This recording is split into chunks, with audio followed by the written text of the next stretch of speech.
नई नई सास बनने जा रही लक्ष्मी को उसके रिश्तेदारों ने अच्छे से समझा दिया था। दीदी देखो, सास बनना आसान नहीं है। कहने को बहू आ जाती है, लेकिन सारे घर में हक ऐसे कर लेगी जैसे तुमने तो इतने साल से घर के लिए कुछ किया ही ना हो। और नहीं तो क्या, मेरी वाली ने तो घर का नक्शा ही चेंज करवा दिया था। कहती है खिड़की यहाँ नहीं वहाँ करो, दरवाजा इस दिशा से खोलो और न जाने क्या क्या। अरे बताओ, 20 साल से क्या मैं गलत खिड़की दरवाजे के साथ रह रही थी? तभी वहाँ बेटी आ जाती है। हाँ माँ, और पक्का भाभी आने के बाद तो मेरा हाल बुरा ही होना है। तुम हर बात पर मुझे इग्नोर करोगी। हे भगवान, इतना सब कुछ होता है बहू के आ जाने पर, मुझे तो पता ही नहीं था। अरे एक हमारा जमाना था। अरे हमारा जमाना तो भूल ही जाओ कि सास के हाथ में कमान होती थी और हम कठपुतली। जीवन भर कठपुतली ही रहना है, पहले सास की और अब बहू की। खैर, मुर्गे की अम्मा कब तक खैर मनाती। हो जाती है बेटी की शादी और घर आ जाती है प्यारी सी पल्लवी। माँ जी चाय लीजिए। सास जो कि पहले से डरी हुई थी, हाँ हाँ लाओ लाओ, लेकिन चाय पीते ही थू, अरे इसमें किरकिरा सा क्या है? चाय में चीनी तो है ही नहीं। माँ जी वो ये बता रहे थे कि आपको शुगर की बीमारी है, तो मैंने चीनी की जगह गुड़ का पाउडर डाला है, वो शुगर के लिए ठीक रहेगा। सास गुस्से से लाल हो जाती है। अरे नहीं नहीं, मैंने जीवन भर चीनी की ही चाय पी है, तो मैं तो चीनी वाली ही चाय पीऊंगी। तुम आई और मैं नियम बदल दूं? ऐसी सास नहीं हूं मैं, समझी? पल्लवी को समझ में नहीं आता कि सास को हो क्या गया है। अरे माँ जी हुआ क्या है, आप तो भड़क गई। तभी वहां ननद आ जाती है। तो आप काम ही ऐसा कर रही हैं ना भाभी? अरे भाई मैंने क्या किया? शुगर के पेशेंट को चीनी नहीं पीनी चाहिए, तो मैंने चाय में चीनी नहीं डाली। इसमें मुझे तो नहीं लगता कि मैंने कुछ गलत किया। भाभी पहली बात ये कि जबान चलाने की जरूरत नहीं है, क्योंकि हम लोगों को भी बोलना आता है। बाकी आपका क्या मतलब है कि हम लोग माँ का ख्याल नहीं रखते हैं? आपको ही सारी साइंस की नॉलेज है। पल्लवी समझ जाती है कि इन लोगों के दिमाग में बहू को लेकर धारणा गलत ही है, इसलिए वो बिना कुछ बोले वहां से चली जाती है। थोड़े दिनों बाद जब पल्लवी ड्राइंग रूम के पर्दे बदल रही थी, पंछी पन्ना उड़ती फिरूं मस्त गगन में, आज मैं आजाद हूँ दुनिया के चमन में। वाह जी वाह, आजाद होना तो अच्छी बात है, लेकिन हम लोग भी गुलाम नहीं है। ये पर्दे किससे पूछकर बदले जा रहे हैं, जरा बताओगी? अरे सासू माँ, जब से आई हूँ सोच रही थी कि पर्दे ठीक नहीं है। पता है पर्दे इतने हल्के हैं कि दिन में बाहर से पूरा घर दिखता है, लोग झांकते हुए रास्ते से निकलते हैं, ये मुझे अच्छा नहीं लगता है। अरे वाह जी वाह, 5 साल से तो ये पर्दा लगा है, तब तो लोगों ने झांका नहीं। आज तुम आई हो तो लोग घर में झांकने लग गए, क्यों? अरे भाभी, आपको ये तो नहीं लगता कि आप हीरोइन जैसी दिखती हो या इतनी सुंदर हो कि लोग आपको झांक झांक कर देखते रहें? मैं भी रहती हूँ इस घर में, लेकिन मजाल है। पल्लवी सर पर हाथ रख लेती है, पर्दे लगाकर पुराने पर्दों को हटा देती है और निकल जाती है। देखा माँ, इसे कहते हैं मनमर्जी। आपने मना किया, फिर भी भाभी ने पर्दे हटा ही दिए। ठीक है बेटा, शुक्र करना पर्दे ही हटाए हैं। अरे कहीं किसी दिन ये हमें ही ना हटा दे। ऐसे कैसे हटा देंगी, हम क्या पर्दे हैं? दिन बीतते हैं और एक दिन सास और ननद वॉक पर निकली होती है कि पड़ोसन, क्या बात है, आजकल तो आप लोगों की कोई खोज खबर ही नहीं है। तरस गए हम लोग तो। अरे नहीं नहीं, बस घर पर ही रहते हैं पहले जैसे। पहले भी तो इतनी ही खोज खबर थी ना। अरे नहीं नहीं, पहले की बात और थी। और बताओ बेटा, बॉयफ्रेंड से चक्कर चल रहा है कि खत्म हो गया? पहले तो पर्दे से दिख जाता था कैसे तुम सारा दिन टेलीफोन पर लगी रहती थी, कभी शर्माती कभी रोती। अब तो पर्दे भी मोटे लगा लिए तो कुछ ठीक से दिखाई भी नहीं देता। हाँ, नहीं, मतलब कोई ना होता है इस उम्र में। और बताओ बहन जी, बेचारी बहू से तो पहले रोज तानेबाजी होती थी आपकी, रोज देखती थी कैसे उस पर आप दोनों मिलकर बरसा करती थी। अब ठीक है ना वो? चल बेटा, ये औरत तो पागल हो गई है। अरे पागल नहीं, आदत हो गई थी। जब मन उबा तो आपकी खिड़की से झांक लिया करती थी, अब कुछ दिखाई नहीं देता तो। सास और ननद घर आती हैं, जहां बहू पर्दों को बदलने के लिए खड़ी होती है। अरे ये क्या कर रही हो?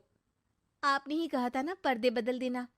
अब उस दिन तो उतारे थे, सोचा धो कर लगाऊंगी, आज सूख गए हैं तो लगा देती हूँ। तभी ननद चिल्लाती है, अरे नहीं नहीं भाभी, ठीक है ये पर्दे रहने दो। वो पर्दे कम, सीसीटीवी ज्यादा थे पड़ोसियों के लिए। समझ में आ गया अब आपको? हाँ हाँ, आ गया।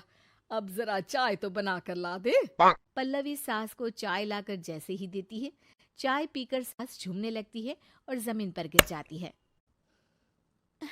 हाय रे भाभी, क्या मिलाकर पिला दिया माँ को, वो तो गिर ही गई। तभी बेटा डॉक्टर लेकर आता है। चेकअप के बाद डॉक्टर कहते हैं, ओ माय गॉड, इनका तो शुगर लेवल बहुत बढ़ गया है। क्या ये चीनी खाती है? हाँ डॉक्टर साहब, मैंने कई बार इनको चीनी की चाय और मीठा के लिए मना किया, लेकिन ये मानती ही नहीं।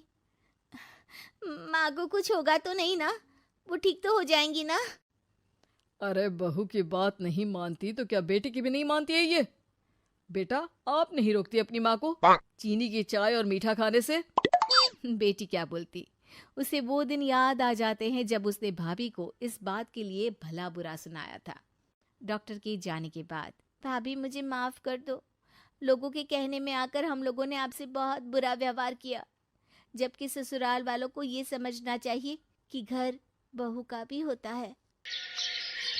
माला की सास लीलावती स्वभाव की बहुत बुरी थी।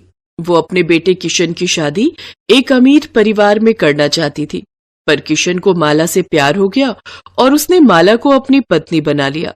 किशन जरूरी काम से दूसरे गांव गया हुआ था।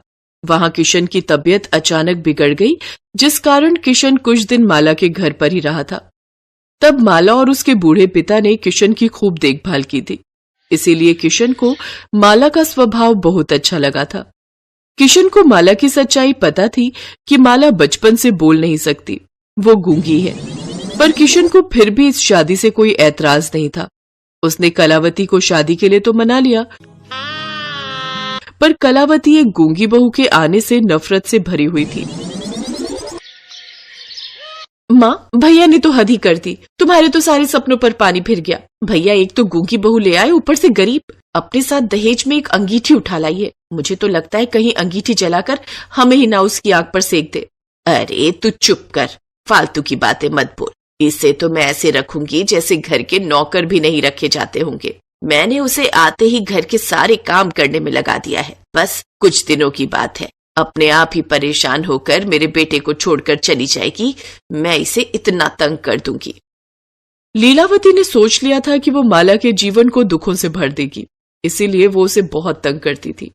सारा दिन घर के काम करवाना, कोई काम ना हो फिर भी जबरदस्ती उस पर काम का बोझ डाल देना।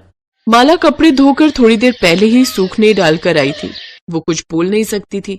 इस बात का फायदा उसकी सास ने उठाया और धुले हुए कपड़ों पर धूल लगाकर फिर से माला को धोने के लिए बोला। ऊ ऊ, अरे गूंगी कहीं की, ये ऊ क्या कर रही है? ये देख, इन पर धूल मिट्टी लगी है। अब तू इन कपड़ों को फिर से धो। पता नहीं कैसे काम करती है। और जल्दी जल्दी सारे कपड़े धोकर शाम के खाने की तैयारी कर लेना। हमारे यहाँ 7 बजे खाना खा लेते हैं। जब से तुम आई हो खाना हमें देर से मिल रहा है। माँ, भाभी बहुत फीका खाना बनाती है, इनको बोलो थोड़ा मिर्च मसाले वाला बनाए करे। और आज मेरा बढ़िया पूरी पकवान खाने का बहुत मन है। हाँ तो कोई बात नहीं, ये बना देगी। वैसे भी कौन सा कोई काम करती है। आधे घंटे में कपड़े धोकर सूखने डाल और उसके बाद अगले आधे घंटे तक खाना तैयार हो जाए। माला की सास और उसकी ननद उस पर हुक्म चलाकर कमरे में चली गई। माला ने धुले हुए कपड़ों को फिर से धोया। उसके बाद उसने ढेर सारा खाना भी बनाकर तैयार किया। माला बोल नहीं पाती थी, इसलिए उसके पति को इस बात का पता ही नहीं चलता था कि उसके पीछे से उसकी माँ और बहन उसकी पत्नी को कितना तंग करती हैं। किशन के आने के बाद वो दोनों जानबूझकर काम करने का बहाना करती और माला कुछ बोल नहीं सकती थी। माला जब उदास हो जाती तो अपने कमरे में जाकर उस अंगीठी के पास बैठ जाती। वो अंगीठी उसकी माँ की निशानी थी जो उसके पिता ने उसे शादी के समय में दी थी। माला रात के समय जब सब सो जाते तो अंगीठी के पास बैठकर खूब रोती और मन ही मन अपने माँ को याद करती। माँ, मैंने तो कभी किसी का बुरा नहीं चाहा, मैं तो सबको बहुत प्यार करती हूँ।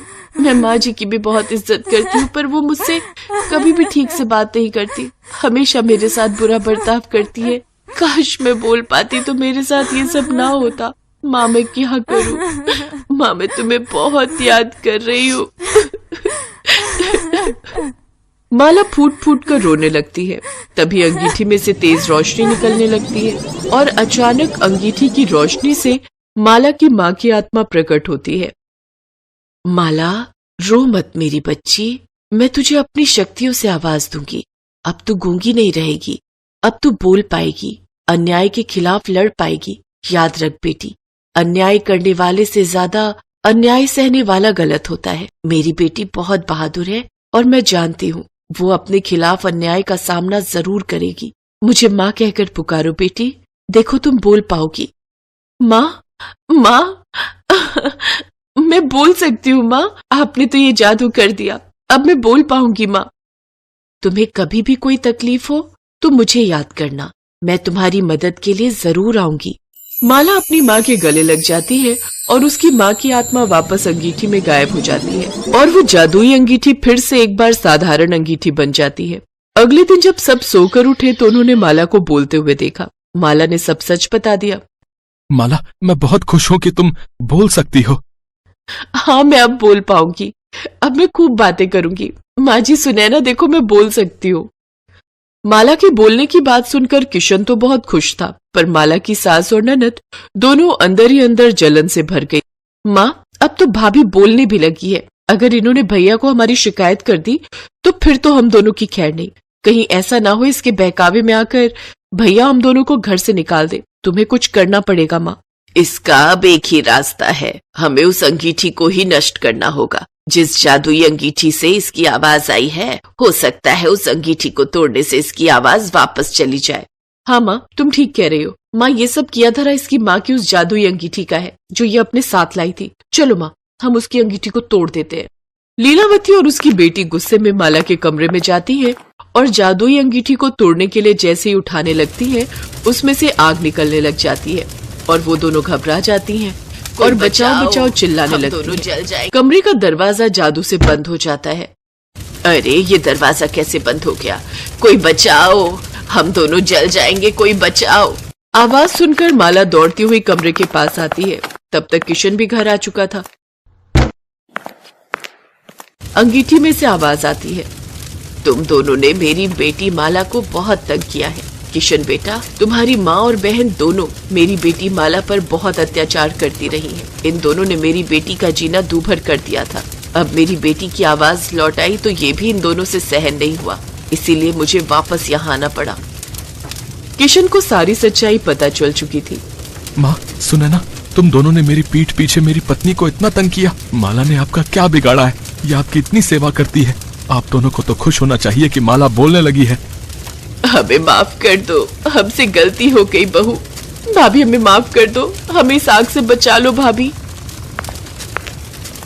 माँ, आप शांत हो जाओ, अपना गुस्सा शांत करो। माँ, इन्हें माफ कर दो। माला के कहने पर उसकी माँ की आत्मा शांत हो जाती है और अंगीठी की आग बुझ जाती है। हम वादा करते हैं बहू, हम तुझे अब कभी तंग नहीं करेंगे।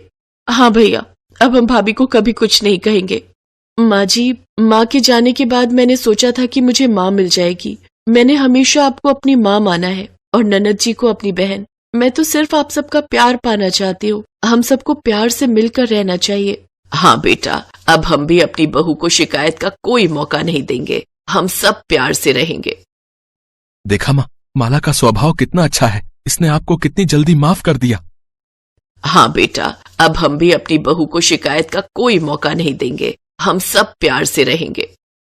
उस दिन के बाद माला की सास और ननद ने अपने व्यवहार को बदल लिया और अब वो माला के साथ प्यार से रहने लगी।